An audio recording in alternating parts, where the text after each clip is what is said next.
Hi, everybody. I'm George, and this is the best little horror house in Philly, the show where we talk about the best horror movie ever made, according to our guest at least. And today's guest is a really exciting one. He's an amazing comedian who is a host for Culture Kings and The Cast. Please welcome Jacquis Neal. Hey, what's going on? Really excited to have you here. We're talking about a great movie today. But before we get into today's pick, why don't you tell us a little bit about your relationship with horror, how it started, if it's been something you've been a fan of for a long time or a more recent thing? Yeah, no doubt. Well, thanks for having me. I have a funny relationship with horror, so let's go back. Let's go back to Chicago. As a little young boy, my mom loved horror. My mom always tells me, like, you know, she was watching horror movies because her older sister would go to, my aunt, her older sister would go watch horror movies. And my grandmother would be like, well, take Nicole with you. And my mom was like, fucking 6. So she shouldn't have been going to go watch like The Poltergeist and The Exorcist and like, you know, Hellraiser and all these movies. But like she was introduced to them at a young age. So because of that, you know, it fucked her up, but it also made her a fan of horror movies in general. So for me, you know, she was very, like, horror stuff was always on the television when I was growing up. You know, I remember the first thing that scared the shit out of me was It. Like the TV, the Tim Curry one. Same. Which I think was like 91, 92. So at that point I was like 5 or 6. And I remember like that scaring the hell out of me, right? Yeah, I mean, my name is George, and so Georgie, right at the beginning, little kid gets his ass killed. I was like, man. No, I'm done with this. It was rough, man. It was rough. So yeah, I watched horror movies growing up at a young age, and like was fine with them. And then, you know, the horror movies that never got to me were horror movies like the gory shit, or, you know, also I'm 35, so, you know, in my preteen years, that's when Jason and Freddy were making like crazy, and Chucky were making like crazy amount of movies, and they started getting sillier and sillier and sillier. Yeah. But the shit that really started to get to me was psychological horror movies, like movies that, you know, because Michael Myers ain't gonna catch me, you know. Jason not gonna fucking catch me. I'm not gonna be at Camp David or whatever they are, or Camp whatever. And if I am, this nigga not gonna kill me. So like so those movies didn't bother me. So Sixth Sense. This is where my relationship with horror really like kickstarts. Wow, a Philly special. Yeah. So shout out to Bruce Willis too, one of his good movies, one of his great movies. Oh yeah. But I watched that, and I think this movie came out in 99, somewhere around that time frame. So I'm 13, and for the first time in my life, I have my own room as well. So I'm sleeping alone and shit like that. And, you know, we all know what that movie is about. Spoiler alert. We all know what that movie is about at this point. If you don't, I'm sorry. Yeah. But in the movie, they have a little part that the little boy or whoever says, like, this is how you know a ghost is present. And it went like some shit like, you know, you feel a little chill in the room because they like cold temperature. They be opening cabinet doors and shit and stuff like that, right? So I watched The Sixth Sense, and it's like dope. It's cool. It doesn't really affect me. But I go to sleep that night, and I like wake up in the middle of the night like with feeling like I swear to God, this is a true story. I felt like a little chill. And I was like, oh, and it like woke me up. And as I woke up, my bedroom had a clear view of the kitchen. And one of the cabinet doors was open, like when I woke up. And this was probably like 3 days after I saw The Sixth Sense. So like I jumped out of bed and ran to my mom's room and slept in her bed for 2.5 months. And again, I'm 13 years old. I'm like, no, there's a fucking ghost in his house. Hey, there's a ghost in this fucking house. So that really fucked me up with horror movies. It's like psychological horror movies for a long time, like probably until my mid-20s when I started to like get back into it. I remember like It Follows came out, and I was like, okay. Oh, yeah. And then like so now I'm back into it, and I like them to a degree, and like the psychological aspect of it doesn't affect me as much. Like maybe I'll get a little scared for a day or two, but I'm not, you know, sure, going to my mom's door and be like, can I sleep with you anymore? But to this day, 35 years old, I'll be 36 this year, I cannot sleep with the door open. Wow. Like, because I don't want to see it. In my mind, if there's a ghost outside, Sure. they won't bother me if the door's closed. I don't want to see it. Out of sight, out of mind. Yeah, like, and it started with that shit. Like, I can't sleep with the door open. I don't care. I don't care if my room is facing a brick wall. Like, I have to close the door. Yeah. To my bedroom. So that's my relationship with horror. I enjoy it. I've really gotten back into it to a degree, as far as like I'm okay watching movies again. Mm-hmm. Yeah. Because for a minute there, I was like, I you know what? I don't even think I can watch horror movies. They got me. They got the best of me. I'm good. I don't need to do this to myself.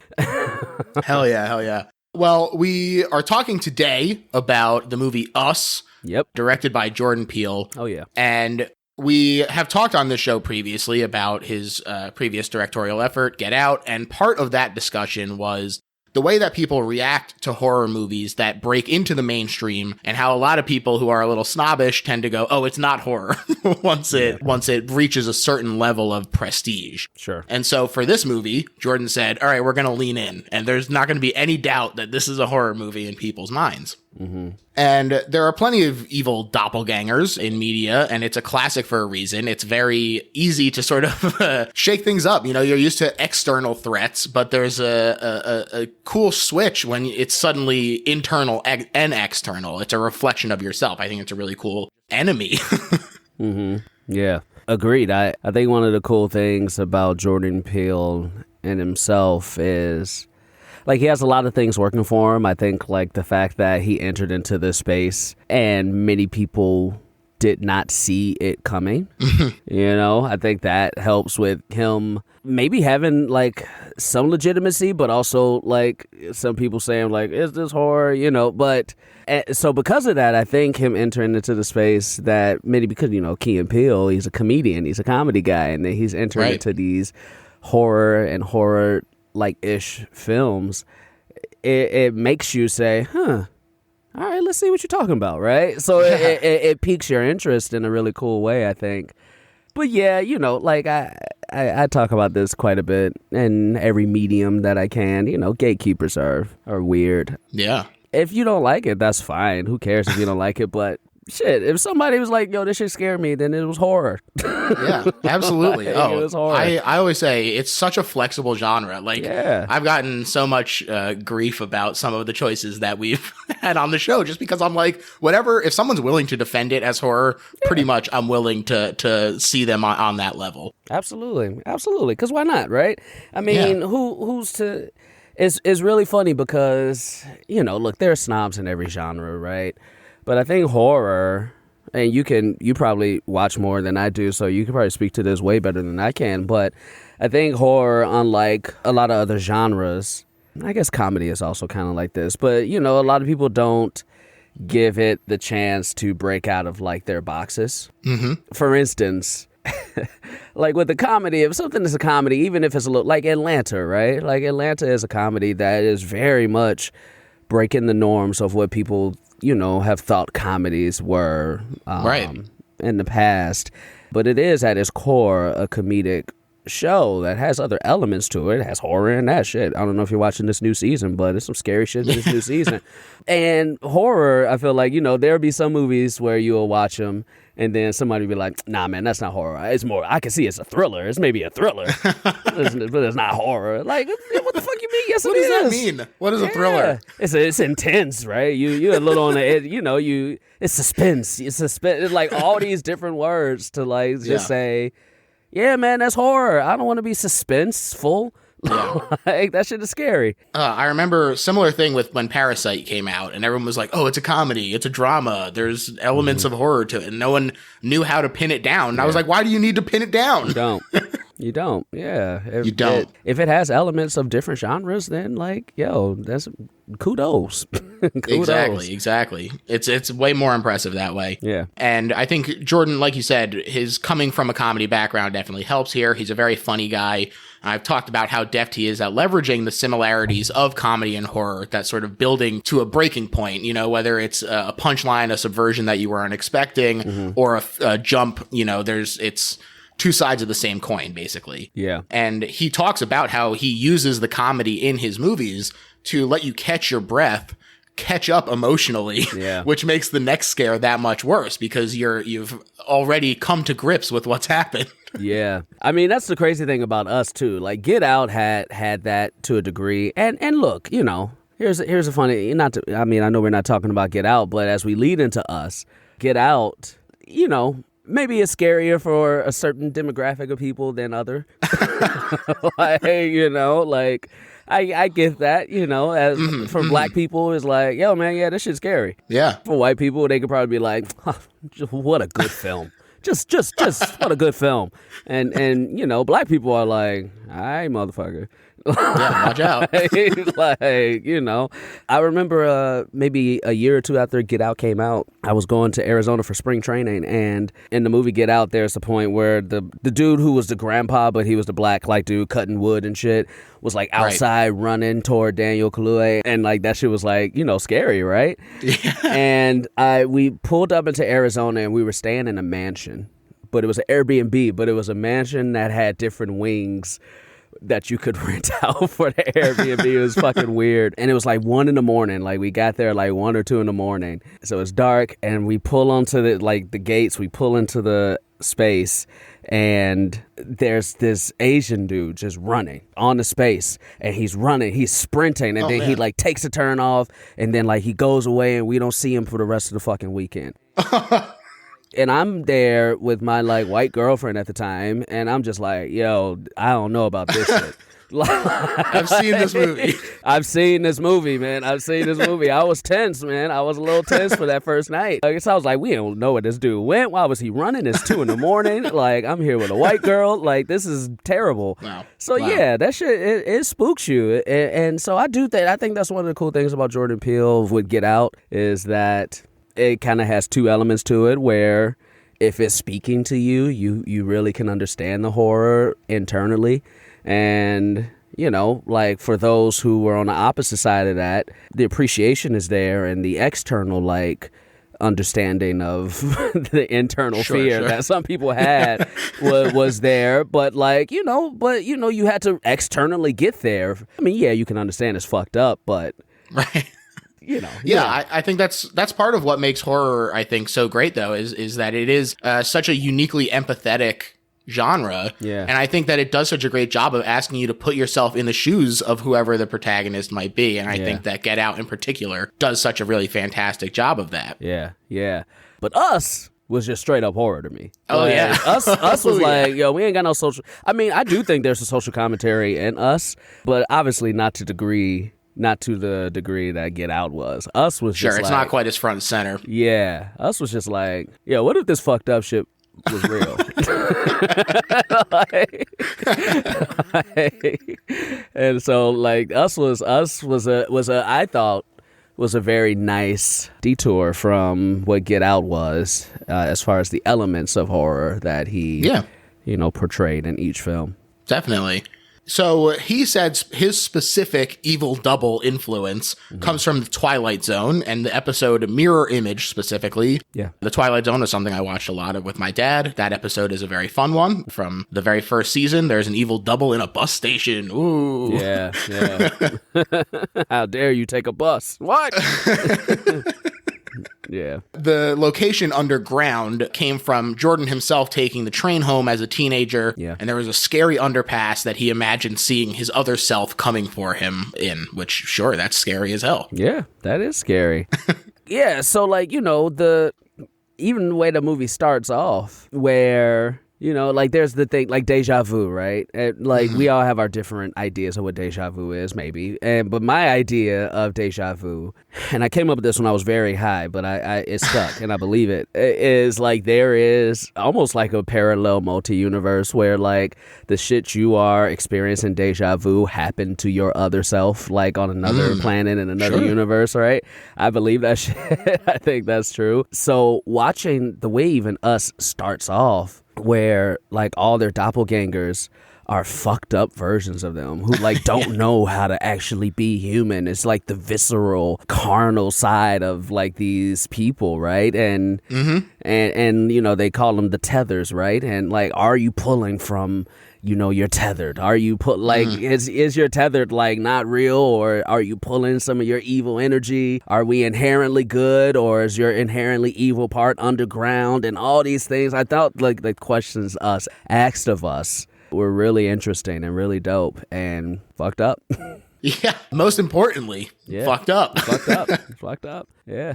So there's a lot of other homage to horror besides the Twilight Zone in this movie. There isn't a commentary on the disc, unfortunately, but there are a lot of really good interviews. And he specifically mentions A Tale of Two Sisters, which is a good movie, The Birds, the Hitchcock movie, Alien, and he did a special call out for The Lost Boys, the vampire movie, because that also takes place at Santa Cruz and the boardwalk, and it subverted that sort of very vibrant environment for the first time for Jordan. Interesting.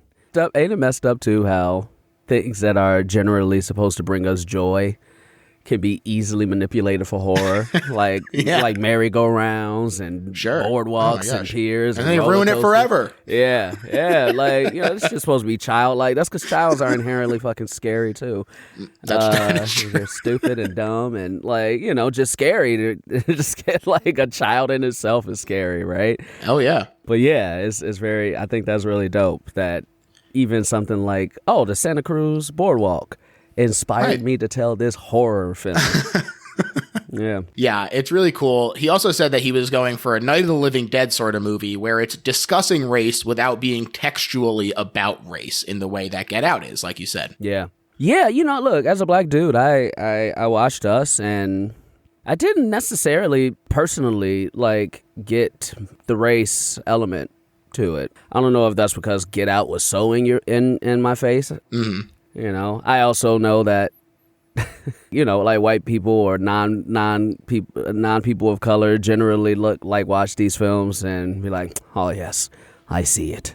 Meanwhile, like people of color are just like, all right, man, whatever. Like, you know, it's just like, because we're not actively looking for it, we just are living it. Sure. So like, I didn't really get much of the race element to it. Because like there were white tethereds and things like that. I know it was about a black family. I more got it, the allegory or whatever you want to call it, I got was how we as a nation and a society throw people away. You know, because I think that was an element to the film, which was we put these people down here or something like that, right? Like something to that degree. We put them down there and like left them to live like this. And it was very, very, very interesting. So, you know, I took it more of a class film than anything else. Yeah, I think it's interesting because I think that this is a little more nebulous and a little more opaque than Get Out was, like you were saying, and that lets you kind of take away from it a couple of different readings, like depending on how you look at it. To me, I definitely also saw more of a class thing. I'll at the very end, I'll sort of sum up my overall take on the themes and everything, but for sure, to me, I definitely thought there was kind of like a warning about the like populism issues that led to someone like Trump taking power. Yeah. Everyone sort of revealing themselves in these red outfits, people you wouldn't have expected to necessarily support that cause. It was so. Yeah, there's a lot of different ways you can sort of interpret this movie, and I think that is a beautiful thing in and all of it itself. Yeah, agreed. That's one of the cool things about it is you can, you know, whereas Get Out was very much like this is what you take from this. Us is like, there's a few things you can take from this, right? I think that was really dope. Yeah. He said the main family are supposed to be sort of an archetypical fantasy party with a leader, a warrior, a fool, and a wizard. Yeah. Okay. And he said Adelaide is the leader. Yeah. This is played by Lupita Nyong'o. Yes. Amazing. She said that she researched a lot of imposters, like war criminals, when she was doing her research for this, and I think that's really fascinating. And Jordan said that he was really excited to have black women's hairstyles represented in lead roles for this movie. Yeah. He said that this was, as far as he could tell, the first time that specific hairstyle was represented in this way. So he was excited about that. Which one? The The sister locks, he said. Oh, okay. The one that that actual Adelaide had. When she was tethered. No, the non-tethered. Or I guess, well, it's kind of complicated. Yeah, right. Yeah. Exactly. The one who came with. Above ground later in the movie. Yes. Right. Yeah, probably. Yeah. You don't get too many black women with that hairstyle on television, even. And I guess it was the case in this film as well, but because it's portrayed as, for lack of a better word, unappealing. And not that I think that is not that I personally think that, but is portrayed as an unappealing hairstyle, and all the words that associate with black hair, especially black women's hair, nappy and kinky and like not straight and good looking and all these things. So yeah, I thought it really drove that character home and made her super fucking creepy.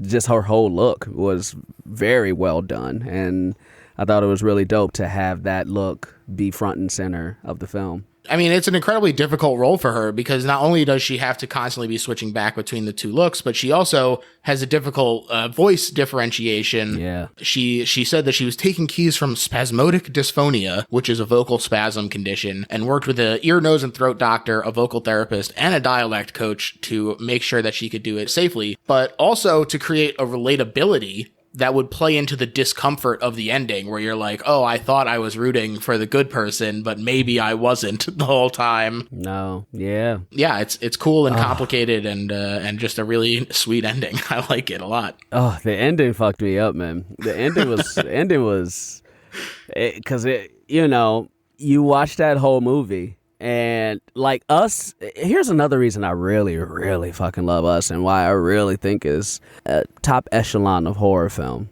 It is a movie that, and this device, it's not like Us is the first movie to use this device, but I thought it did it well. It is a movie that you watch the first time and it gets you, and all the things that you're thinking about it, and the jump scares and the the moral like questions is asking and all these things. Yeah. And then the end happens and you're like, oh, what the fuck? And you have to go watch it again, and it's almost a different movie. Yeah. Oh, yeah. It's almost a different fucking movie when you know the ending. Like, it's pretty you're watching fucking for wild. any sign. Yeah, and when you watch it knowing what we know about the tethered, you pick up on even more shit in the movie. Oh, man, it's cool. It's so cool. I think that is, and like I said, that's not a device that is, new or that hasn't been used, but I thought Us did it in such a way that was very interesting. Like, Us is a movie that you have to watch twice. Like, it is, definitely. And not because you can't get it the first time, but because like the whole like landscape of the movie changes when you watch it the second time. I think that's beautiful. Totally different experience. Yeah. Yeah. The two kids, Zora and Jason. Zora is the warrior who acts before she thinks, he said, and Jason is the wizard who can see through the veil. Yeah. Oh, yeah. And that's why he's a little bit ahead of everyone else on these things. They're played by Shahadi Wright Joseph and Evan Alex, both fantastic. It's hard enough to find tolerable kid actors, much less good kid actors. Yeah. And they really do a great job with this. And of course, Winston Duke as Gabe, the fool. Boy, he is just spectacular in this movie. He's so great in it. He's great. Yeah, he's great. He was funny, very funny. Yeah. I also loved, too, the fact that a black woman was the protagonist and the hero and the warrior and the leader, and the black man who is a physically imposing man. He's a big fucking dude. He's buff. Typically, what we know him from Black Panther, he is typically cast as the warrior, right? Mm-hmm. And I love that he took a backseat in this film as a character and as an actor, playing the warrior role, where like at no point in this movie where I was like, oh, he'll save us. I thought that was dope. I thought that was dope. They do such a funny job with that too, where it's like he takes charge, takes the bat, and then immediately gets his ass kicked. Yeah. Like his leg gets fucked up, and you're like, oh, he's out of the game now. Like, how is this going to switch things up? It's really fantastic. Yeah. And also related to Jordan's use of comedy, I think it is a lot harder to get an unfunny person to deliver a joke well in a movie that isn't necessarily a comedy than it is to get a funny person to act seriously. And to this end, the Tim Heidecker role of Josh is so funny. He does such a great job with it. It doesn't feel necessarily out of place, but it is definitely like the comedic role of the movie. Yeah, no, I love both of his character. Elizabeth Moss was great in it. Oh, she's great too, yeah. Just a well-cast movie. Yeah, just Definitely. like from top to bottom, a very well-cast movie too, which I feel like it did not get enough credit for. Yeah. So kudos. Definitely. Yeah, well, we're recognizing it now. Yeah, So. yeah, there it is. Here it is. These are the flowers. These are the flowers. I'm sure he'll hear this. Hey, you never know. You never know. Michael Abels also returns from Get Out to do the score. The score in this is so amazing. Yeah. It sticks with you. It is so creepy and just unnerving the entire time. I love it. It is. I think that is one of the best things that Jordan Peele does for his horror movies. I'm very excited to see Nope as well. But I think the way he uses music is beautiful. Even in Get Out, the first song you hear, like when the movie starts, not the intro song, but the first song you hear is Childish Gambino from Redbone. Right. And like, it's a beautiful song, but like when you find out what this movie is about, that song takes even much more meaning than the rest of the film. And in this movie, like the way it started with the my ass sitting in the theater. I was high. My ass was sitting in the theater like, what the fuck is, oh shit. All right. Yeah, it grabs you. I feel like more people are starting to try to do this shit now, which is kind of annoying because I think Jordan Peele made it popular to take a song that is not horror and make it scary as shit.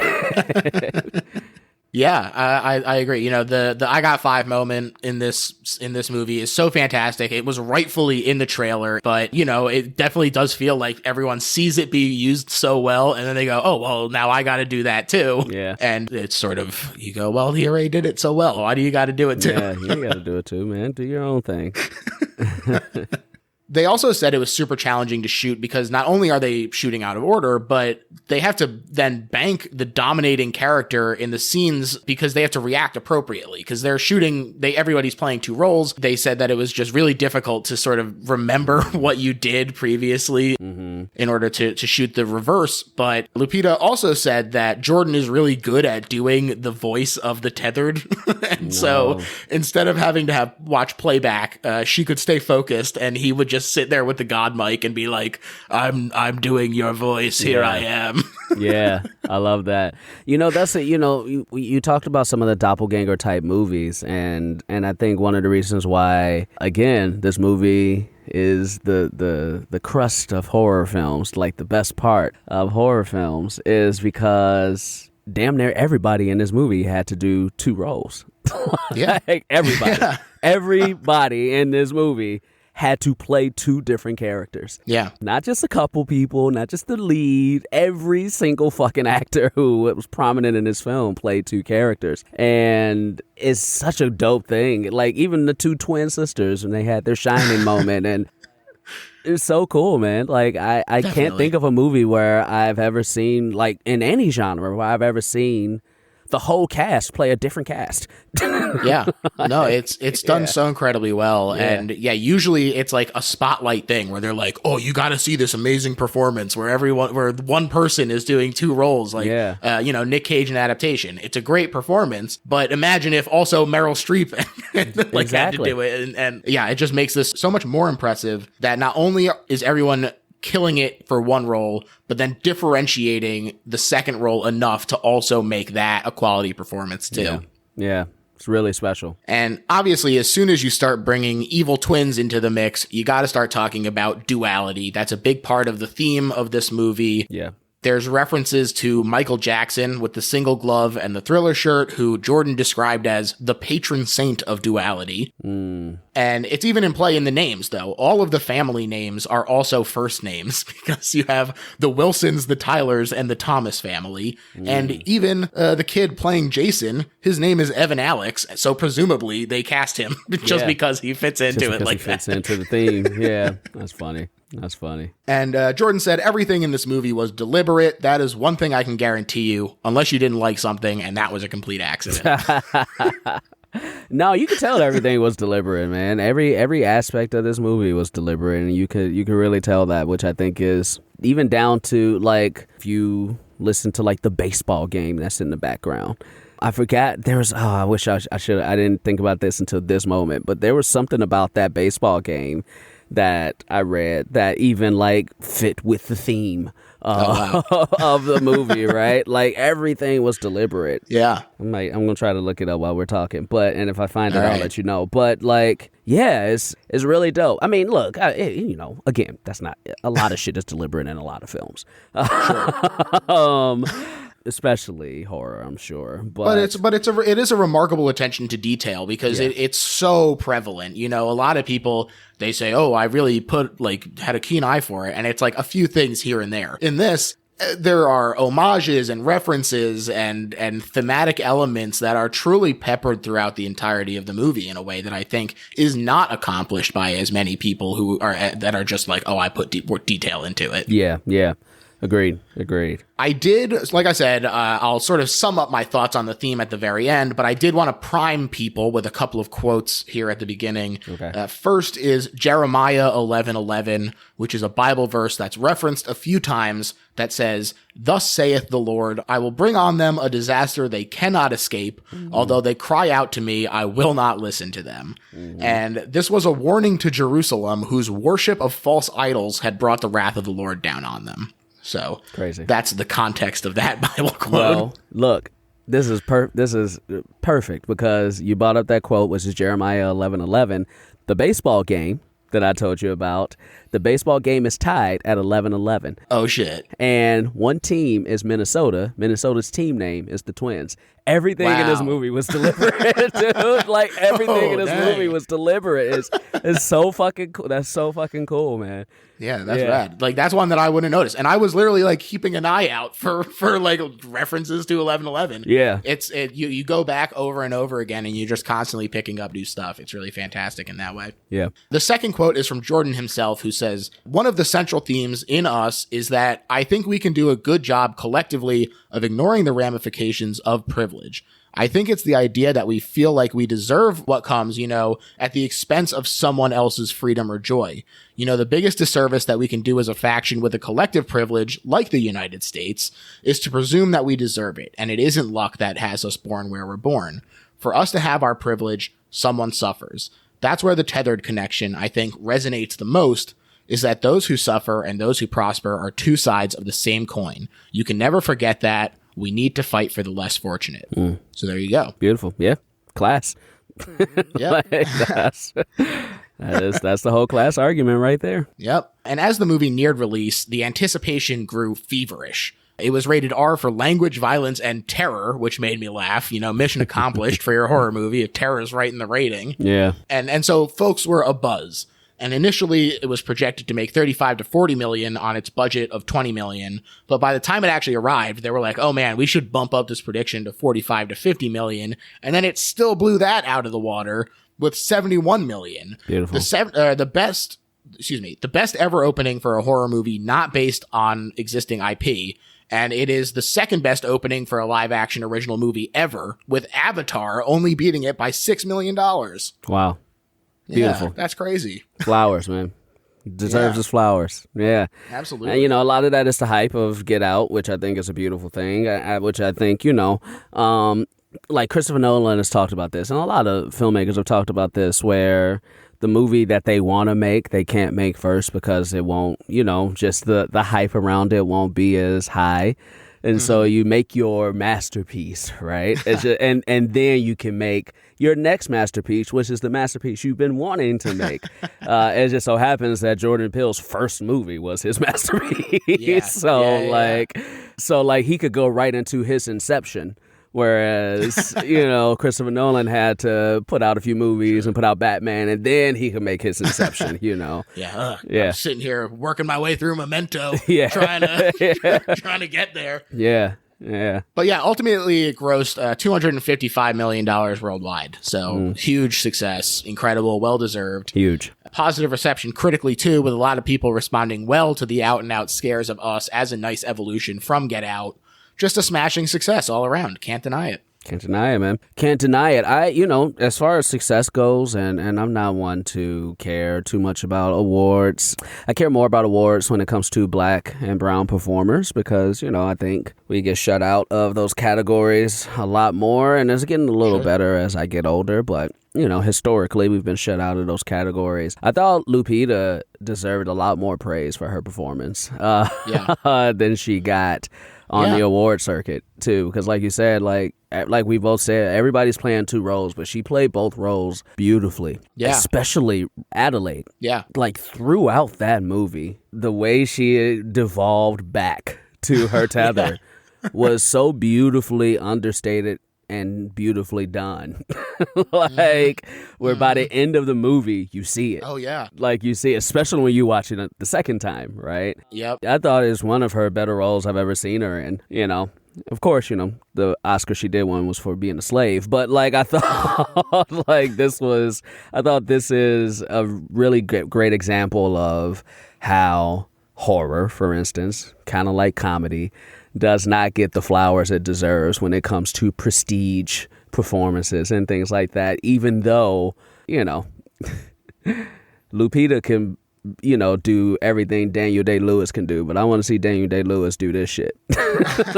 And he probably could, but but he's not. He's too cowardly. Right, yeah, exactly. So, I thought it deserved a little bit more recognition especially from the performance of her. I thought she was great. Yeah, I think, to your point about the sort of way that she degrades, when she finally uses the handcuffs to break a neck, and she just does a primal scream, and you're just oh yeah, this is her truly regressing. Yeah. And it's a phenomenal performance. She stands out in a movie that is so replete with great performances that it feels like a remarkable achievement. And yeah, I think that she did have kind of an uphill battle for sure. The fact that she's a black woman and it's the horror genre. Yeah. But yes, absolutely. I think she deserved every accolade she got and should have had more. Agreed.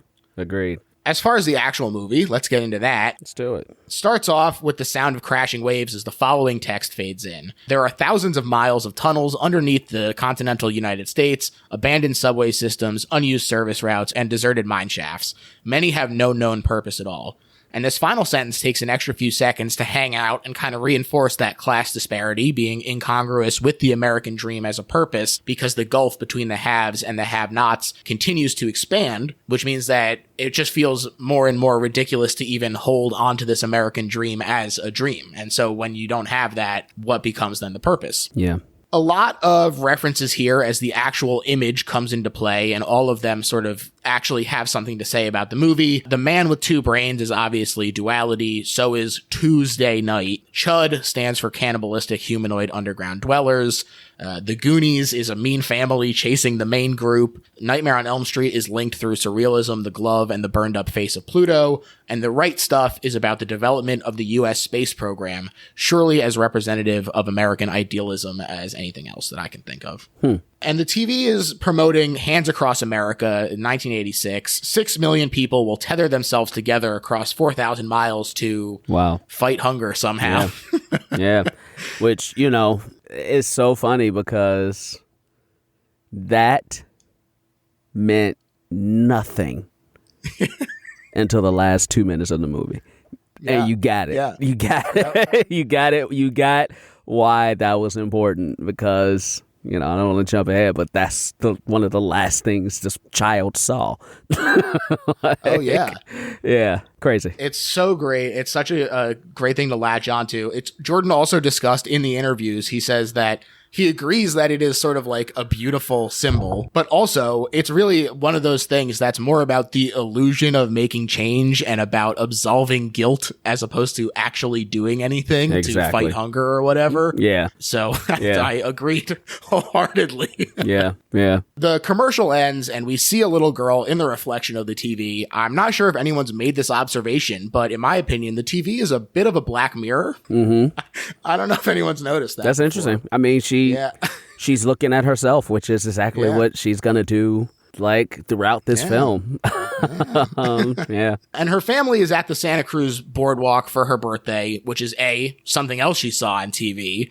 And her dad wins her a Thriller shirt, which is B, something else she saw on TV, it says. Also, shout out to her dad, Yaya. Oh, he's so good. Yeah. Small role in this. Small role in this, again, but so fantastic. So fantastic. Such a great cast. Yeah, even, again, he has even less to work with in terms of having to differentiate the two, the tethered and the non-tethered one. And he does such an amazing job. Such an amazing job. That was the first thing that freaked me out, was him walking down and catonically moving and shit, and like the crazy smile, and that shit freaked that was the first thing that freaked me out in the movie. Yeah. He's doing the baseball toss, and he's about to do whack-a-mole, which is my personal fave. Do you have a favorite amusement park carnival game? Ooh, that's a good question. Probably the one where I always like to do the ones where you throw and try to hit a target or get a baseball in the hole. I'm not successful at those as much as and I play baseball too. So, but probably my favorite one is the one where you have to like roll the ball and then like you get in a certain number and then the little horse goes as many as you get in. That's probably my favorite one. Yeah. That's a good one. Yeah, that's a good one. Also, shout out to, of course, the water gun. Oh, yeah. Spraying into the little target guy. It's the water gun, I do love the water gun one, but like the water gun one is easy as fuck. Like if you get enough, like if I'm an adult playing kids, I'm going to win this shit. Sure.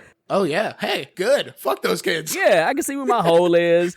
Like, it's just a matter of who gets to the hole first. Like, so if I'm pointing in the direction of the hole already, like, it's over. It's done. Yeah, that's right. That's right. Good. Her mom and dad are squabbling, though, and she wanders off past a guy holding the Jeremiah 11:11 sign. Obviously, there's the actual meaning of the quote, but additionally, this does play into the duality aspect here as well. 2 ones for 11 and 2 11s for the verse. And the Thriller shirt that she asked for was also number 11. Down on the beach, after she wanders away, she finds the shaman's vision quest. Find yourself, it commands. This is like the first joke in the movie when she gets scared by the like cheap owl jump, and God, it's just so instantly relatable. Everyone has been walking through one of those things and been like, that is bullshit. I saw it coming, and it's still just the shock of it popping out. Yeah. Oh, man. Yeah. Great moment. 100%. And also the voice that was playing through the speakers in that funhouse was Jordan Peele. Oh, wow. That was his voice. Yeah. I didn't even realize. The power goes out, though, and she starts walking towards the exit sign, and she slams into the mirror, which is funny but also terrifying. Yeah. And she starts whistling the Itsy Bitsy Spider to calm herself down. That's a classic move. I sing the same song to myself when I'm scared. But the real scary part is someone else finishes the song. Right. Yeah. True nightmare. I can't imagine something worse than that. Yeah, that is so scary because one of the cool things about this movie is the promotion of it before it came out. We knew, like, there's going to be 2 of each and all that. So that going in. So when you hear that, you know what it is. You know what it's supposed to be. And it still freaks you out because of the way they do it, right? Because we've all been there. We all think that you're singing and you're alone. And then what if somebody sings back to me? That shit is scary. That is terrifying because it can happen, right? Yeah. At any given point, especially for women. Right? For women who live alone or who are alone and things like that. And for this to happen to a little girl, oh my gosh, in that moment is terrifying. Yeah, it's terrifying. And she backs up against another reflection, but this one doesn't follow her movements. And when she turns around, it stays facing the other way. And she is rightfully terrified. Oh my God. That shit, again, kids are fucking scared. Kids are creepy, man. Like, yeah. Absolutely. A kid being creepy is creepier than an adult being creepier sometimes, man. Like when that kid reached out to choke her and had those big ass eyes and crazy smile and didn't turn around. I'm just like, whoo, if there was a kid next to me when I watched it, I would have punched him in the face. Just out of reflex. Like, fuck you, kid. Yeah. You really get every phase of it, too, because the twins as, teenagers, when they're doing the, looking upward thing, also absolutely terrifying. Teenagers are very scary as well. Yeah, yeah. But they cut to a rabbit in a cage. This is one of many as the credits roll in a dingy lab. First of all, very Alice in Wonderland as we start to go down the rabbit hole here. But Jordan also said this is part of his examination of the middle ground of science and religion, with this as sort of a dark Easter, that this rebirth and martyrdom that happens here for Red and Adelaide. It's very interesting, and it's he said that he views humanity as sort of the abomination middle ground of science and religion, because science is all about like the tribalism that's in our DNA of like, I have to take care of my family and not the one across the street necessarily, because that was just how you had to survive. And so that's like the science aspect, but then the religion of like, well, be good. Like, are we inherently good or are we inherently evil? And he views the sort of internal struggle of mankind as that middle section, which I thought was interesting. Yeah, that's what a.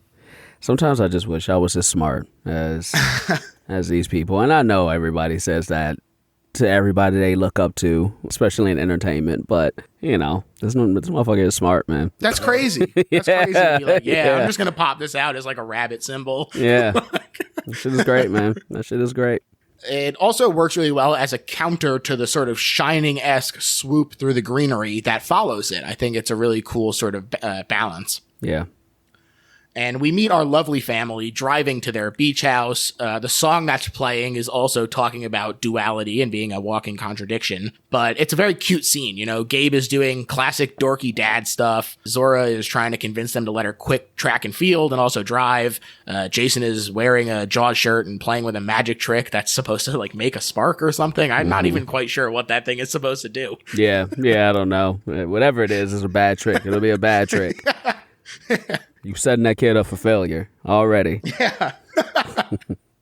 Gabe says he made plans to meet their pals Josh and Kitty at the beach, though, and Addie flashes back to the aftermath of wandering off from the beach. And she's building a line of animals in the sand while a therapist tells her parents that she has PTSD. And after Mom recoils from his trying to comfort her, Dad goes to have a smoke, but he stops to take a little look at Addie. The mother is putting so much blame on him in the meeting there. She's like, you let her wander away. I said I was going to the bathroom. And, it seems like a real shit situation to be. Yeah, it seems like a shit situation too, because like, man, you know how many kids get it? I think every child has gotten lost.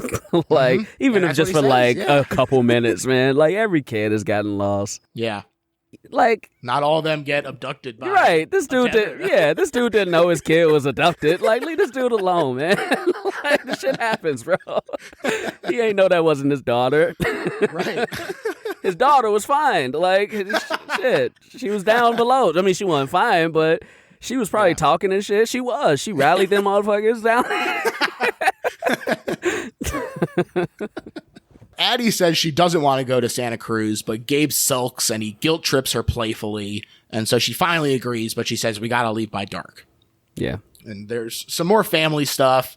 Jason scares Zora and he hides in the closet, which he gets trapped in, apparently not for the first time. They also bought a boat called the Crawdaddy, which when the engine dies and Gabe says, the guy taught me how to do this, and then just like gingerly bangs on the side of the motor is so funny. Yeah. It's like, oh, he taught you how to smack the side of a motor? Okay. Hit it right here, just like about 3-4 times with this much force. Yeah. They drive to the beach. This is when the I Got 5 on It scene plays. It's amazing. It does such a great job of summing up the family dynamic, I think. It's very sweet and fun. Mm-hmm. Yeah, it is very sweet and fun and funny. On second watch, when I watched it, even heard like, hey, do it like this, snap like this. I'm like, girl, you ain't on rhythm either. Like, what the fuck you talking? Which, when I first watched it, I was just like, I get it. But like watching it the second time, I get it. It's like, oh yeah, because you're not really like, like I'm sure there's a lot of shit that you do that's kind of off. Yeah. As they get to the beach, there's a dead guy being loaded into an ambulance on the way, and Addie has sort of been dissociating already, but this mounts as reminders of her traumatic experience continue to escalate. Yeah. And I love the overhead shot of the beach where you see that it's just footprints in every direction. It's totally messed up. It just looks absolutely fantastic. Yeah. And also the Shaman's Vision Quest has been changed to Merlin's Vision Quest in an update for the times. Yep. And we join the other family. Both Josh and Kitty are drinking, which is a fine thing to do at the beach, in my opinion, but also you could read into it, if you felt so inclined, as a form of escapism. She's also gotten plastic surgery for maintenance, and they both use antagonism as a way to be like, hey, we're all buddies here. Like, just like digging in at people. Not always fun. No, not always. The dynamic between the four of them was very realistic. Yeah. You know, as far as like, I really don't like these motherfuckers, but I guess we friends with them, right? Like, yeah. Especially as you get older and you start having couple like relationship friends and shit. Yeah. Yeah. I mean, you can really see it in the kids too. It's so funny. Yeah. Like when Zora fights the evil twins and you're like, it feels like she's been waiting to do this. Waiting to do this while. shit. Yeah. She's been waiting to kick these white girls' asses. Hey, you know how it is when there's your parents are friends and you're like, I don't really even like this person at all. I don't want to share my shit with them. I'm playing NBA Live, man. I'm playing the computer. I want to play with this motherfucker. Yeah. Yeah, absolutely. Yeah. Lindsay and Becca, though, are Josh and Kitty's kids. They're also annoying and mean. Also, one of them was wearing a Black Flag shirt, which so was the carnival guy when Addie wandered away. Oh, interesting. Yeah, I don't know if that was a purpose. I mean, like he said, everything is very deliberate. I'm sure it was a purposeful connection as like a reminder of the night. Didn't we all peak at 14, says Kitty, as Jason wanders away to the bathroom. A very grim sentence. Yeah. Nah, man, I hope not. Shit. Yeah. He gets distracted on the way back, though, by a guy soaking up the sun who looks just like the man that was ambulanced away, except he's got blood on his hands and he's wearing red pants. Mm-hmm. Addie freaks out when she can't find Jason, but they are quickly reunited and they head home. Gabe grumbles about Josh's new car stealing the thunder of his boat. Again, this sort of arms race of material goods and the false idols referenced by the Bible verse. And how about that? Jason points out that it's 11:11 when Addie says goodnight to him. Yep. You know, the whole first third of this movie before, you know, shit hits the fan has so many points to like point you in the direction of where this movie is going and what's happening and things like that. Even Adelaide just saying like something just feels off, like something feels weird, something feels off. Like she could feel it. She could feel it in her.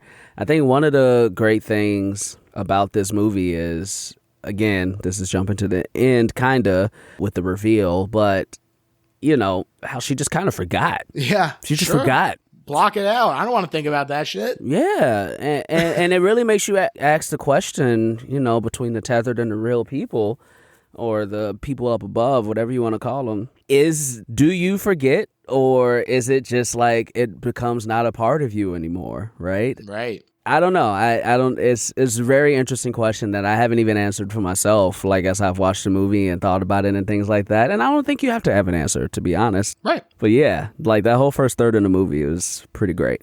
Definitely. And this is where she tells the story of the boardwalk. First off, I think it's amazing and creepy and thematic to have the reflection in the window actually be what we see telling the story. I thought that was really cool. Yeah. But also, you know, this is when we see the little girl super, super scary.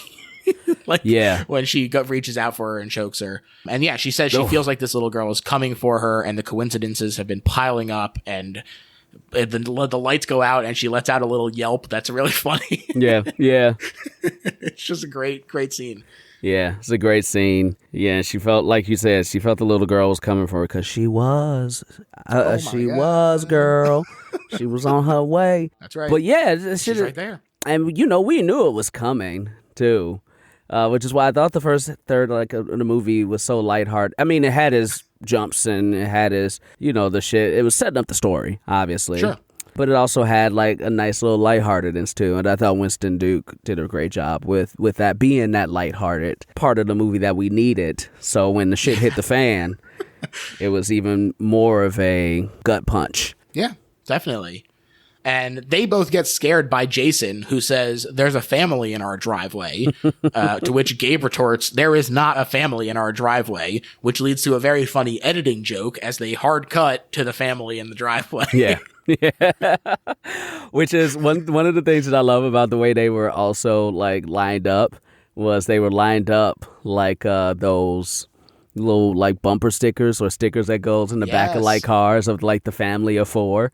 That's how they were lined up. So funny. Yeah. Which in itself is a doppelganger of the family in the car, you know? Shit. Yeah. Oh, you're so right. Yeah. Yeah, they literally have one of those stickers on their car. It Oh, also yeah, kind of they do. looks like the red paper people that she makes when she's cutting stuff up. So yeah, a lot of really cool sort of allusion to stuff there. And they are very scary out there, just standing there in the dark. Why are you doing that? Oh, like that is that is a horror device that I think is so well done. It's the perfect stillness. Yeah. When something is like perfectly still, and then like he's talking and shit, they're still.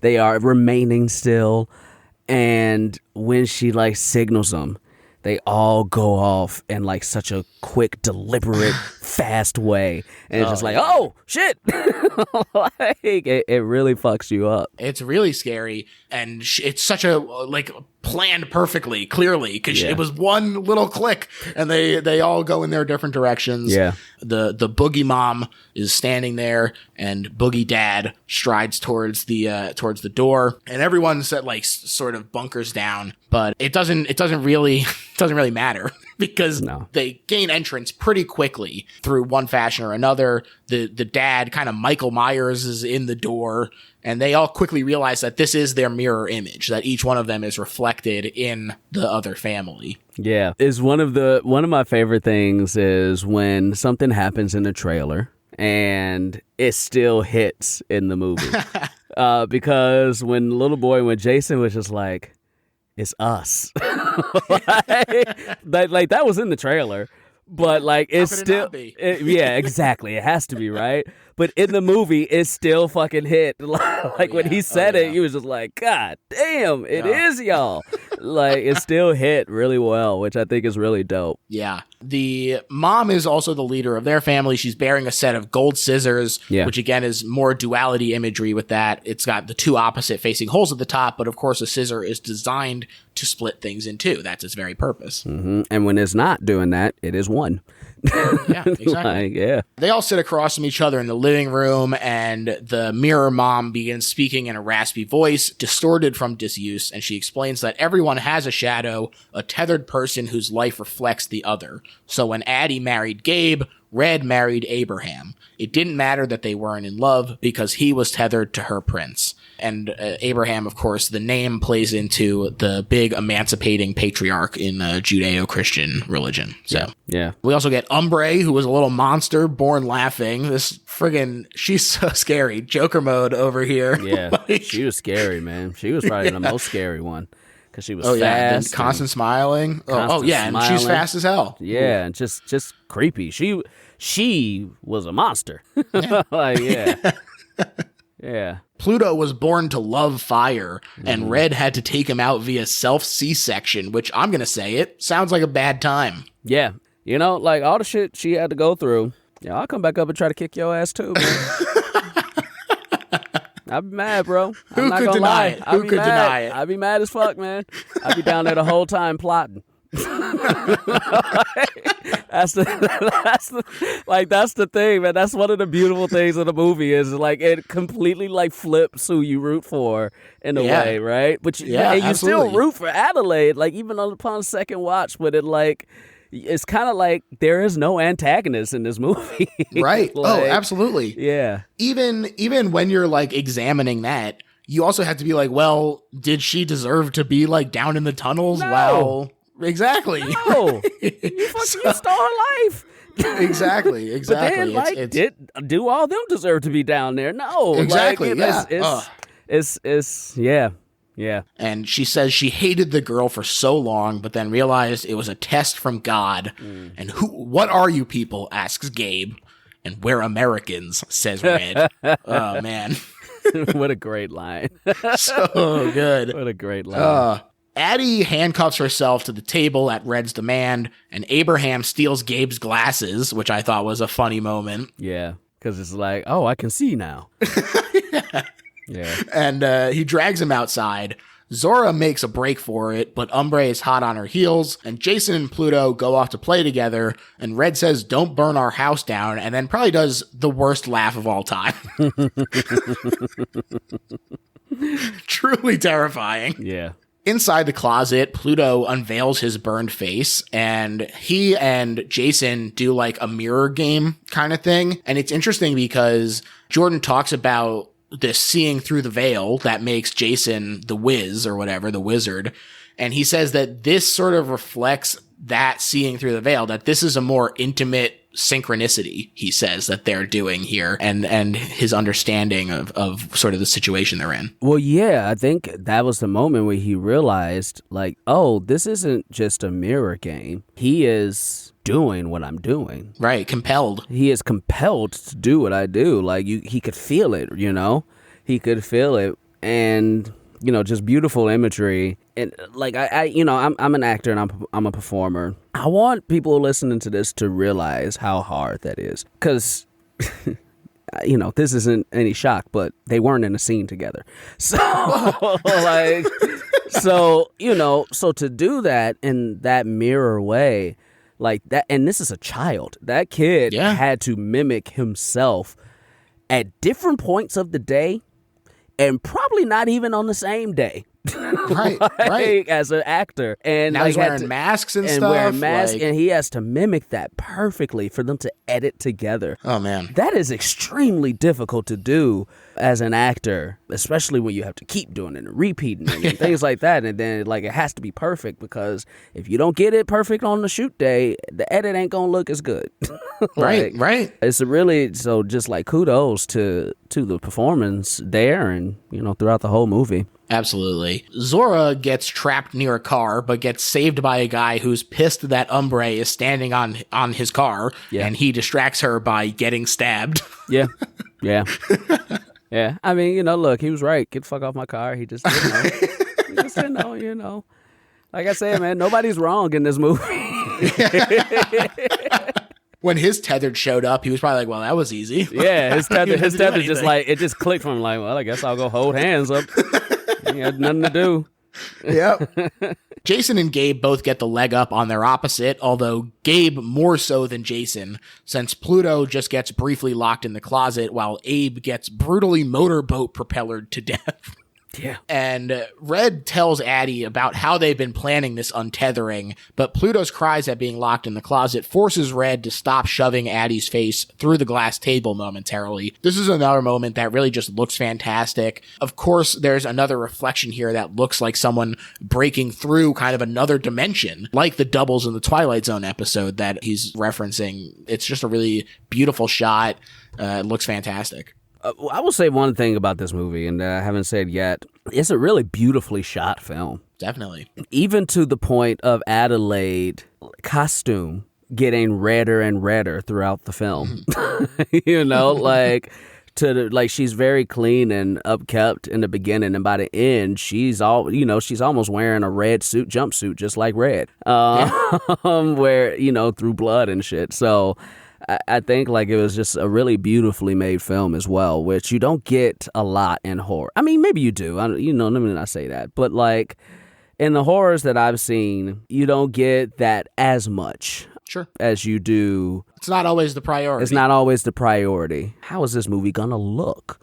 You know, it's not always the priority, and I think it was really well done in this one. I mean, even to that point, sometimes people are specifically going for like that grimy grindhouse look, and it really depends on the movie, you know. And I think that this does really benefits from the way it looks, and that it is so deliberate. You know, like I said, he was going every inch of this is so detailed that if it was grimy and hard to look at, you don't get to pick up on those things. Yeah. Addie frees herself by breaking the bit of the table that she's cuffed to with the fire iron, and she runs with Jason, meeting Zora in the driveway, and they get down to the docks where Gabe picks them up. Meanwhile, at the Tyler home, Kitty heard something outside, and she wants Josh to take a look. And this is so funny. First of all, the whole scene is really fantastic, but also Specifically, she says she thinks she heard the backup generator go on, which is funny because the tethered cut their power, but it didn't do anything to them, which is exactly what Gabe was griping about when he's like, their power goes out and he goes, oh man, the Tylers have a backup generator. Yeah. Yeah. Just such a perfect callback to just a throwaway line a few moments ago. Yeah. Really great stuff. They are swiftly dispatched by their tethered, though, while Good Vibrations plays, which is a really fun scene. Very fun scene. Very fun song to die to. It changes to Fuck the Police after tethered Josh pranks the shit out of Kitty with the Too Slow. God, brutal. Yeah. Yeah. That was very funny. They're like, ooh. Which is so funny because, like, his, the up above person, like, those are the type of jokes that he tells, but just in, like, a douchey way. And, where the, too slow is just kind of like, really, dude? Really? That's what we doing? So it was a perfect, what's the word I'm looking for? It was the perfect commentary on the type of person that he was. Yeah. Yeah. Oh man, it's a great moment. Yeah. And Addie arrives to ask for help, but quickly realizes that it's not actually Josh, and she hits him with the iron too, but he has no reaction. And the rest of his family grabs her while he chases Gabe back to the docks. Also, while Gabe's got the crawdaddy, Josh's boat is the biatch. With yacht, obviously. There. Very funny. Very funny. Jason and Zora make their way inside after their mom. Thought it was very cute when he like pulls down his mask and growls to make himself feel brave. Yeah. I was like, yeah, buddy, go for it. Yeah, go for it, man. Go for it, bro. Zora, though, fucks up the twins, and like I said, it feels like there was some resentment there. But Bad Kitty is putting on makeup while dreamy music plays, and this is such a fun performance. I love this fucking scene. Yeah. Oh, man. With the blood still on her face while she's, like, pretending to laugh. Yeah. And then it escalates when you're laughing at that, and then she starts, like, cutting her face. Yeah. As a reflection of, like, the surgery that she would get and the dissatisfaction. Yeah. It's a really quick pivot, I think, into being scary. It was, to me, yes, it was very scary, and it's also heartbreaking. I thought like that was I thought that was the first instance of heartbreak for these people because like she's smiling, she's putting the makeup on. It's like, oh my gosh, this is how beautiful I'm supposed to look. With all these surgeries I was forced to get, and then made her mad, and like she started cutting herself because that was her experience. So she also is gonna make this, in this world she wants to get more fucked up, and like it was just so. It was really heartbreaking because it was, it was one of the first times that I really got, they really have no choice. And they're also living the worst version of it. Like, their makeup isn't as nice as ours, or, their food ain't as good as ours. They eating rabbits and we up here eating chicken, Raw rabbit. Yeah, so I thought, and Elizabeth Moss was the perfect person to do that because she plays beautifully heartbreaking very well. Yeah. And she really, I think to me, it feels like a reflection of the relationship that the Tylers had. Yeah. But they feel particularly unhinged. When she looks out the window and sees Gabe taking out Bad Josh, and she starts screaming and laughing, like kind of in equal measure. Yeah. It just really feels like a bad, complicated relationship. Because I think to me, that moment indicates that the above people, the above Tylers, don't really like each other. Right. But so the below Tylers probably really do love each other. They probably, and so like she was feeling both of those. She was feeling and with Red, coming up above, and she started to take on more of the above like tendencies and feelings, and almost forgot. Like I thought that moment was a moment where you saw that infighting in her. Like show forward, like she loves this dude and he's killing her husband, but up above she kind of doesn't like him. So this is kind of nice for her to see. I thought it was such I just really small role, but such a good fucking character that Jordan wrote, and such a great performance that Elizabeth Moss gave. Absolutely. Yeah. Yeah, she does a great job. And Zora goes to smash Kitty with her golf club, but is spotted in the reflection and is stopped. Kitty's about to stab out her eye when Jason comes to the rescue and he brains Kitty with a geode. Yeah, fucks her up. Yeah, he sure does. Our main family is reunited, but the 911 line is busy, so they check the news and they see that this is happening all over. They came from the sewers and they're just holding hands in a human chain.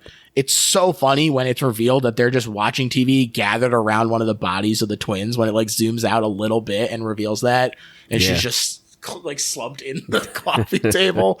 Oh man, great moment. Yeah. But they start to argue about next steps, and Adelaide takes charge, saying they need to flee in the car since they think like them. But when she goes to get the keys, the body that they were gathered around is missing. Yup. Classic horror.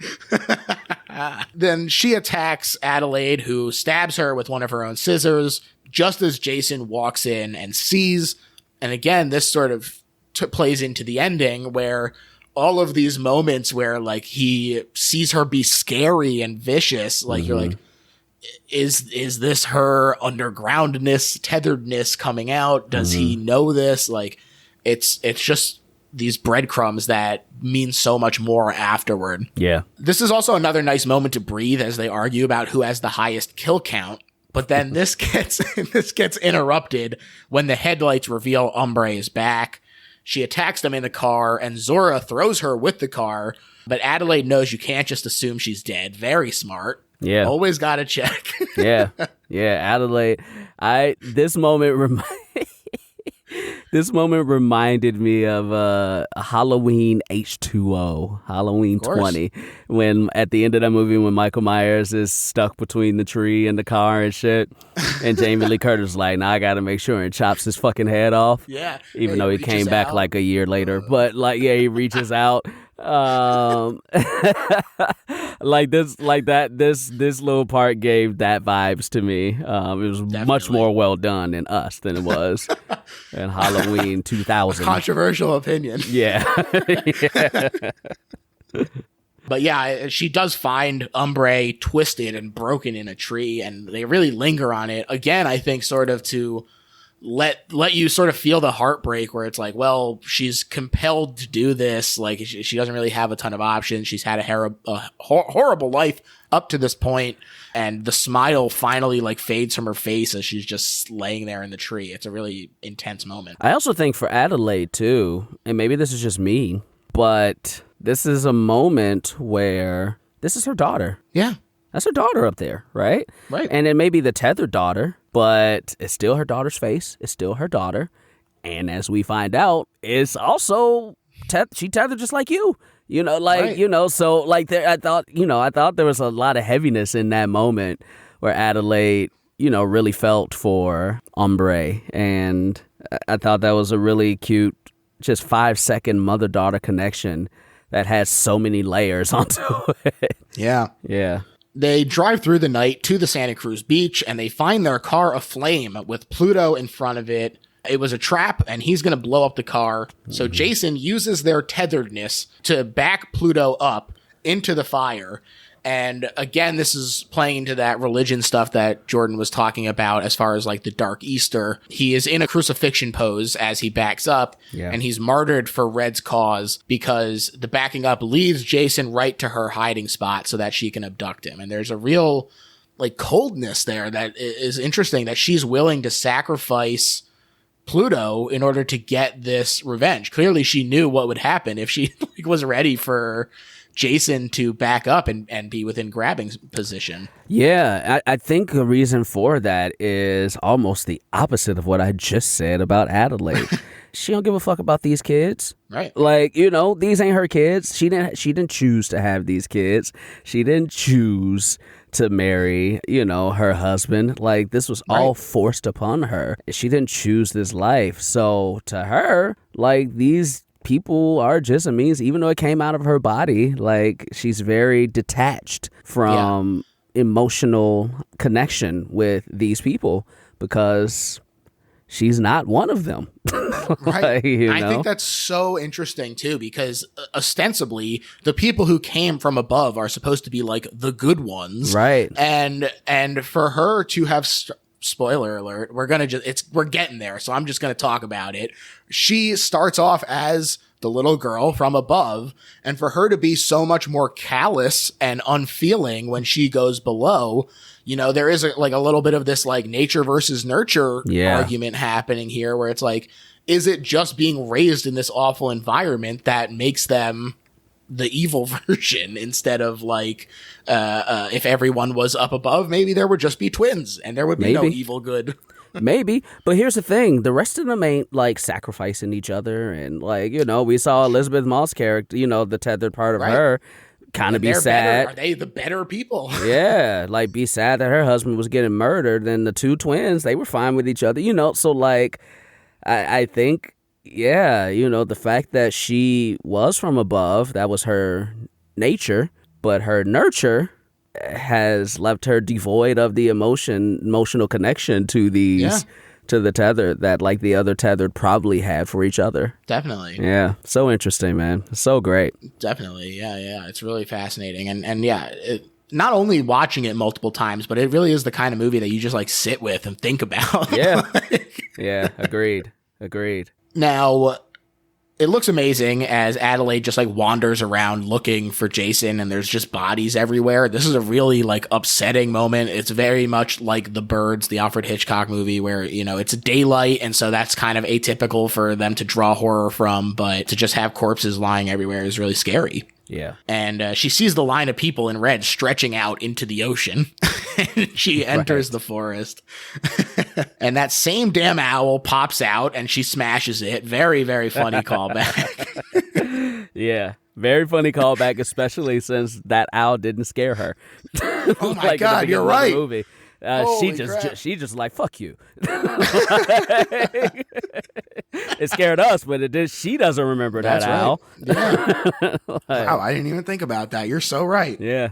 But she finds a hidden door from which, ta-da, emerges a bunny. And this leads to the underground facility, the one we saw at the very beginning, and Red, but we can't find Jason. Yeah. Adelaide confronts her, and Red gives her the speech about how nice it must have been to grow up above and how they took it for granted that humans built this place and figured out how to copy the human body, but not the soul, which tethered both, and Big Brother or whatever made this wanted to control everyone using the tethered, but gave up and abandoned it. And they all went mad down here, says Red. But she and Addie were special. God led them together, she says, as they pass the guy with the Bible verse again. He has it on his head and it's all fucked up, but she didn't get to go with her. It flashes back to when she got abducted as a kid, and she says that she went up there to be like, hi, we're together. Or isn't that crazy? And then she said, I'm scared of you. And so she got upset, choked her out, and said, I'm going to do this. I'm going to bring you down here and we're going to switch. And we see it. We see it all. She became obsessed with not just killing her, but making a statement that it's our time up there, she says. Mm-hmm. Mm-hmm. It's very interesting too, because, this is a little girl. And, like a lot of the things that it's funny because like the little girl up above, was a ballerina and dancing and things like that. But Red was kind of the better mover. She was more graceful because she has, even though they're tethered, she had, like, I brought this point up earlier, and this is an example of that, how when she was like, you're supposed to be on rhythm like this. And I was like, you ain't on rhythm. Well, at the end, like, who's the more graceful between them is Red. Exactly. Like, it's definitely Red. Where we saw Yaya's character in the beginning, like, his tethered was more catonic and more just, like, not graceful and not, like... Right. And so, that's the reason why, like, she was forced to do all these things, but she's the human of the two. Yeah. And so she's more graceful. She's stronger. She's smarter. She's, like, all these things that, the other tethers aren't. And... she's a kid, and like if I got kidnapped or whatever as a kid, my sole purpose is just gonna get home. This kid started realizing like it's fucked up how we live down here. Oh, this is bad. Oh, this is not right. Like she started thinking of the social and class aspects of it as well, and like put them all together. And it's really a beautiful thing when you think about the fact that she got abducted as essentially like a 6-year-old. Right. Right. Oh man, it's wild. Yeah. Yeah. And there is some shots of it, like this relationship of theirs sort of peaking at the dance recital, the ballet recital that they do. And some of the background of this, it's not totally communicated through the movie, but in the interviews and the deleted scenes, actually, they talk about how this dance is a pas de deux, which is a dance typically done as a duet, but she changed it and made it a solo. Interesting. Right, but the partner downstairs is secretly doing it with her. Yeah. So it's not actually a solo. It is a duet. Right, and this is discussed in a deleted scene at the beach, which leads into Kitty saying that she could have been a movie star. So that's sort of where that fits in. Wow. Yeah, it's a cool moment. I kind of wish that it had still been included. Yeah. Wow. Yeah. Yeah. But they do fight, and Red kicks Addie's ass, and she's enraged, and Red is calm, which again sort of feels like the sort of tethered human relationship. And all it takes is one moment for everything to change, though, because Adelaide impales Red on this fire iron, and they collapse together, and this is where Addie finishes her off by snapping her neck, and it's a clear reversal here as Red whistles Itsy Bitsy Spider to herself to calm herself down like both kids whistled. Meanwhile, Adelaide is all grunts and acting like the tethered were. Yeah. I kind of took a little bit of a different take on the whistling of the Itsy Bitsy Spider. Again, on second watch, not on first watch. But on second watch, when she starts to do it and the look in her face, I think that was a moment where Red was saying to Adelaide, "You're not who you think you are." Like, Interesting. remember this? Remember this? Remember, Cool. I started this? I started this verse of Itsy Bitsy Spider. You remember when you finished it? Like, I think that was her, like, which is why, like, everything, like, snapped, like, back into place when she got to the car. Because it was that, I think that was the moment that was supposed to say, remember. Right? Oh, wow. So that's what I took from that, like, upon second watch, was Red saying, "You're not who you think you are." Sure. And one last little twist of the knife. little twist of the knife, yeah. Wow. Now, who knows if that's the actual case, but that was my take. That's cool as hell. I'm into that for sure. Yeah. Adelaide does find Jason in a locker, and she promises him they're all gone now, but he still looks terrified. Everything's going to be like it was before, she says, kind of desperately, and holds up a blood-soaked hand to try and comfort him. Yeah. Which is, that's not helpful, Mom. Sorry. No, not helpful at all. And is everything going to be okay? Like, right. The rest of these motherfuckers are up here. Y'all about to be the only you going to have to move. Maybe it's just America. Y'all about to be the only untethered people. Wow. Unbelievable. Yeah. They all escape, though, in ambulance number 1111, which is 1111. Of course. And they look dazed. And the final twist is revealed as Jason stares at Adelaide in fear that in the 15 minutes she was gone as a kid, the tethered girl had actually switched positions with her, handcuffed her to a bed downstairs, and headed up to become the one in the sun. And of course, it all clicks into place. This explains why Red can talk. It explains the obsession with Hands Across America. And it also explains why Addie is so desperate to cling to her piece of paradise. Yeah. She had to scramble since she was a kid. Yep. And knew that there would be someone coming back for her. Yeah. And so she had to say, I am going to defend what's mine with every ounce of my being. Yeah, she not only did she know that, but a couple things. One, before I forget, when she kills Red, just that scream she lets out. Oh. And if you go back and watch, even her face is kind of like, she's not there. She's not there. It's not just a scream. Like, her face is kind of, her eyes are crossed, and like, she is very carnal and feral in that moment. And like, wow. But yeah, to the point you made, she's been scrabbling her whole life, and she knew something was good. She knew, like, this could come back. Eventually, that became a subconscious slice of knowledge because she forgot. Yeah. She forgot who she was. She 100% forgot that she switched places. She thought this was my life. This is my life, and it always has been. And it wasn't until that final moment where she realized, like, I got away with it. Like, if it all snapped back, and then Jason looking at her and just looking and just saying, I saw what you did down there. And like, and you know, him being the wizard and seeing behind the veil. And he gets it, and you know he gets it. and he just kind of has he to saw live her with stab it. the twin and everything. Yeah, and he just has to live with it, kind of, right? And Exactly, yeah. And it's really fucked up. It's really so fucked up and up. it's terrifying. It is truly terrifying. Like this ordeal. It's so interesting because it's like a contradictory truths kind of thing where it's like, on the one hand, he's like, this is the mom that I have known my whole life. Yeah. Like that is his mom. But his mom. But to have his entire viewpoint of her entirely pulled out from under him is now the relationship. Can it ever get back to the way it was? I think is the question. And who knows? Who knows what the answer is? Yeah. And the funny thing is too, like when she looks at him and then gives us a smile, I think she knows he knows. Yeah. Oh yeah. I think so too. Like I think she knows he knows, and it's like gonna be their little secret or what? I truly don't know. Who knows? Like is she gonna be the leader of the tether because she technically is one of them? You know, like will her being back around these people that she wasn't around for the past 30 something years? Will it like spark something? Who knows, right? Yeah. But damn. Wow.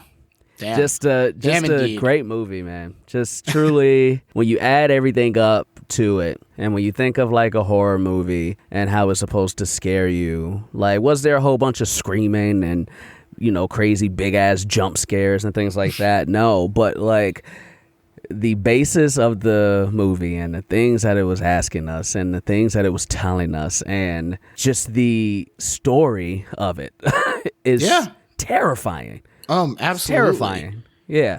Because I totally agree. It's one of those things that is like, like Jason will never happen. Michael Myers will never happen. In the grand scheme of things, like this shit will never happen. Right. But it is, unlike the Jasons and unlike the Michael Myers or movies like that, it is something that is like, but could it? Because like...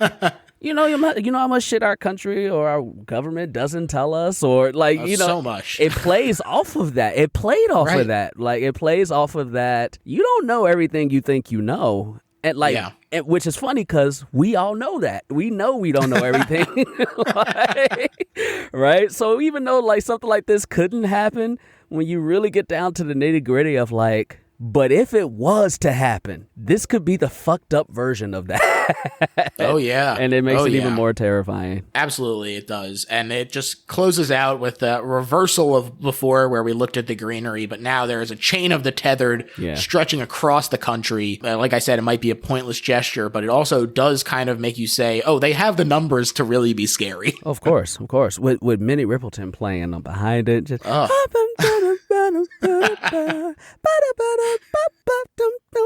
yeah, I'm just like, ooh. I walked out of that movie just like, what the fuck? Absolutely. And before we get into our final thoughts, I figured I would give my final interpretation as promised, which is, like I said, I thought it was kind of a class warning about what led to Trump taking power because it's the letters US, United States, and a bunch of sort of lower class were created by incompetent government. They were covetous of the liberal elites who were ostensibly exactly the same as them. But when imitation doesn't work, they instead revolt, in quotes, and reveal themselves wearing red and committing acts of violence. But at the end, their big plan is to build a performative wall that doesn't actually do anything. And, when they finally quell a little bit of this issue, they say, oh, wow, we survived this hellscape. But actually, there's still one hidden in their midst. It could spring up again at any time. And it's the kind of thing you just need to be cognizant of, I think. Yeah, I think that's a beautiful and very true point, and take on the whole thing. And it is the age old, not the age old. Well, yeah, probably the age old question is just like, if what you have is so important to you that you don't care about those who don't. Like at some point, man, like they're gonna eat you. It's gonna eat you, man. Like you can only go so long without. You can only go so long without. Right? Yeah. You can. Yeah. You can only go so long without. And as a society, the portion of society that has without can only go so long, right? Before you start to see the uprising. Yeah. On both sides, like you said, that's what led to Trump. Right. People thought he was fighting for the little guy. I let me first off say, I do not agree. Yeah, of course. Yeah. But yeah, so many people who were like, "Oh, I'm not a Republican, but I'm voting for Trump because he keeps it real, and he's fighting for me as like a small business owner or whatever, in a way that the other Republican elites do not." Yeah. You know, they're tricked by him in this way, and they say, "Okay, well, if this isn't doing anything, then we have to revolt. We have to rise up, and we have to take what's ours in this way." It's a very scary situation that's presented in the movie, because it does feel like she literally says mask off to Jason at one point. And the idea of these people being just able to like blend in and be like, I don't know who would vote for Trump, because it's not necessarily as cut and dry as people might think, is frightening. It's frightening. Yeah, it is. But that's all to say that this is, in fact, the best horror movie ever made. It touches on a lot of real stuff. And now, Jacquis, I am going to let you start us off with your summary of why this is, in fact, the best horror movie ever made. Yeah, I mean, look, I've kind of been alluding to everything I could possibly say throughout the whole pod, but I really think, so like when we think of horror movies, it is about like scaring us or gore or just things that we don't want to be comfortable with, right? Or we shouldn't be comfortable with. Like, even if you like it, like that is the basis of horror. It is, I am horrified if something like this could happen, because if you're not, then it's not horror. Like, if you're not horrified that something like this, if you're not horrified of seeing somebody getting stabbed through the eyes with a pitchfork, then maybe it's not horror to you. But I think you're just more fucked up, but because that is horrific. That's horrific, right? Right. And when you think of it like that, which is how I think of horror, this movie is probably one of the most terrifying things that could happen. Every aspect of it. Not just like, so let's look at just the basis of the movie. There are tethered versions of us underground who are living and are going to take over our lives and kill us. That is terrifying. Yeah. There are the tethered, the way they live, as somebody who has compassion for, other people, the way they live, and like the lack of free will they have, and the lack of food, and the lack of just like comfort, and everything that we take for granted is terrifying. Like, that is terrifying. The fact that, somebody coming for you is terrifying. The fact of all these facades, like the facade between like the two families and having to like each other.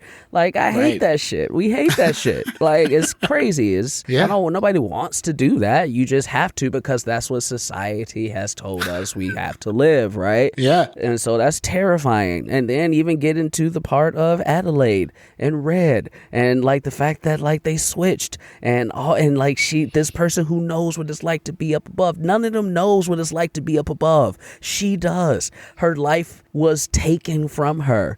That is terrifying. And then Adelaide, her life was never her choice. And then she made it. Like, she made it. Like, the way she did it was fucked up, but like she got out and she lived a life, right? That should be something that's celebrated.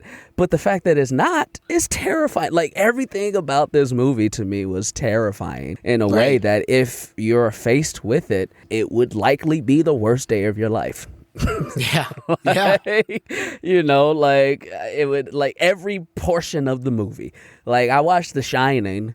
And like, yeah, The Shining is scary and cool, and like that shit happens, and like the blood and all that stuff. But there's a part of the movie where they was just staying in a nice ass house. That's cool. That's cool. That's nice. You know what I'm saying? Absolutely. Like, they was on vacation. This nigga's trying to write a book. Like, that's dope. Good for you. Like, like your past life was living opulent and shit. Like, like, so, and I'm being facetious in a way, but like, there are parts of a lot of horror films where the circumstances of what's happening in front of you is what's terrifying. Right. Whereas in this movie with us, the circumstances of what you're faced with is what's terrifying about this movie. So I think, and then when you add in how beautiful it is, when you add in the score, when you add in everything that's deliberate with it, when you add in like the questions of class that it's asking you, for some people race and things like that, whatever. When you add all those things in, nothing in it feels cheap. Yeah. Nothing in it feels unearned. Nothing in it feels like it is there for the sake of being there. And I think when you add all that together, I can't think of many more horror movies, especially modern, especially mainstream. You know, I think that's a fair thing to think, that are better. Can't think of many. Sure. Yeah. Absolutely. To me, this is the best horror movie ever made because it is just achieving excellence on so many levels. Like you said, the way it looks, the way it sounds, all fantastic. The performances, not only amazing one time, but amazing twice over from every single person. Yeah. It is such an interesting story. It is an ethical conundrum in that, like you said, Adelaide made it out. And part of the issue is that instead of turning around to help bring more people out, she said, no, I'm going to close down and just lock off my little piece of land here. And you're like, oh man, I want to root for you. I want to root for Red when I learn what happened to her. I want to root for everybody. And it does such a great job of playing with perspective in terms of who is a protagonist. Yeah. And not just who is the main character, that I think is pretty unique. Yeah. I think that is something that no other horror movie has done for me. Yeah. And it's just so fantastic. Jordan Peele to follow up such an amazing movie and not hit a sophomore slump. You know, the expectations were high after Get Out. And not only did he achieve that bar, but in my opinion, he exceeded it because this is the best horror movie ever made. Ever made. Yes. Ever made. Also, look, let me say this. One last thing, too. Sure. Can you really blame Adelaide for shutting down? She was 6. No, hey, absolutely. She was a kid. She didn't know. Definitely not. Definitely not. This is what I'm saying. This is the challenge is like, I understand where she's coming from. I understand why she did, which is what makes it so difficult to be like, oh, I want to be on your side. Yeah. Yeah, it's fucked up in the very best way. Absolutely. Jacquis, I want to thank you so much for coming on the show, man. This was an absolute blast. Yeah. Please tell the people where they can find you, any plugs, any shows or anything that you're doing. Let people know. Yeah, no doubt. Well, first, thanks for having me. It's always a pleasure to do a podcast and actually enjoy doing it. As somebody who does a lot of podcasting as a guest and has hosted well over 300 plus episodes of podcasts myself, it's always nice to enjoy the conversation. So thank you for having me. Oh, well, thank you. Yeah. At Jacquis Neal on everything. JACQUISNEAL. A few things, if you're in the LA area or if you ever come in here, I'm hosting a monthly show at Elysian Theater called Comedian Feud. Like the first show, for instance, we have Paul F. Tompkins and Laura Lapkus playing the game of Family Feud, and I'm the host. So that's going to be a very fun time. Who says no to that? Good time. Sells out quick. We sold out this show in 4 days. So if you're ever in town and you want to catch it, try to catch it. Also, as far as recently, I'll be in the upcoming season of Physical on Apple TV. Oh, nice. So keep a lookout for that.